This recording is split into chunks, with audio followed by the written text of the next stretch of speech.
तमिलनाडु में सत्ता की कुर्सी पर बैठते ही थलपति विजय फुल एक्शन मोड में आ गए हैं। उनका पहला ही फैसला ऐसा है जिसने पूरे राज्य की सियासत और शराब माफियाओं के बीच हड़कंप मचा दिया है। मंदिरों, स्कूलों और बस स्टैंड के पास चल रही 717 शराब की दुकानों पर सीधा ताला जड़ने का आदेश आ गया है। लेकिन क्या यह सिर्फ एक सामाजिक सुधार का कदम है या इसके पीछे हजारों करोड़ का कोई बड़ा गेम प्लान छिपा है? नमस्कार, मैं हूं सिद्धार्थ प्रकाश।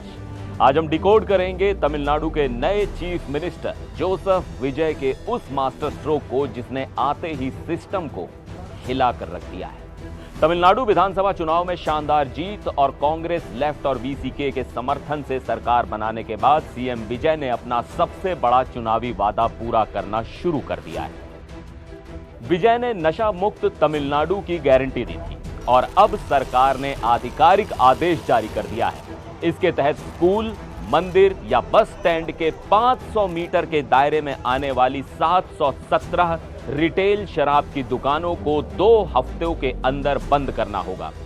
सरकारी आंकड़ों के मुताबिक टैसमैक यानी तमिलनाडु स्टेट मार्केटिंग कॉरपोरेशन राज्य में कुल 4,765 शराब की दुकानें चलाता है। इनमें से 276 पूजा स्थलों, 186 एजुकेशनल इंस्टीट्यूट्स और 255 बस स्टैंड्स के पास हैं, जिन पर अब ताला लगने वाला है। और ध्यान दीजिए, ये फैसला ऐसे सिस्टम पर लिया गया है जिससे तमिलनाडु सरकार को हर साल हजारों करोड़ रुपए की कमाई होती है।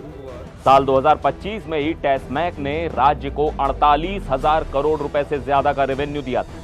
यानी इतनी बड़ी कमाई पर कैंची चलाना कोई आसान फैसला नहीं था, लेकिन विजय ने यह रिस्क लेकर एक बहुत बड़ा राजनीतिक और सामाजिक संदेश देने की कोशिश की है। अब यहां सबसे बड़ा सवाल यह है कि क्या यह सिर्फ शराबबंदी की शुरुआत है या इसके पीछे टैसमैक सिस्टम की सफाई का भी प्लान है?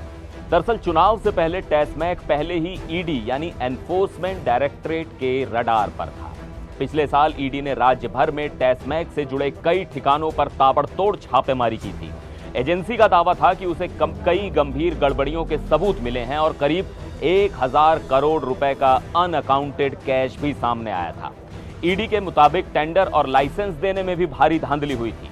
इतना ही नहीं, शराब की हर बोतल पर 10 से 30 रुपए तक का एक्स्ट्रा सरचार्ज वसूले जाने के आरोप भी लगे। जांच एजेंसी ने दावा किया था कि टैसमैक अधिकारियों की मिलीभगत से कुछ खास कंपनियों को फायदा पहुंचाया जा रहा था। इसके बाद तत्कालीन डीएमके सरकार और ईडी के बीच जबरदस्त टकराव देखने को मिला। मामला सुप्रीम कोर्ट तक पहुंच गया।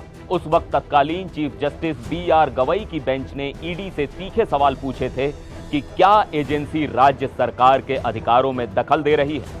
अब डॉट्स कनेक्ट करिए। एक तरफ हजारों करोड़ के कथित घोटाले और ईडी की जांच, दूसरी तरफ विजय का सत्ता में आते ही 717 शराब दुकानों को बंद करने का फैसला।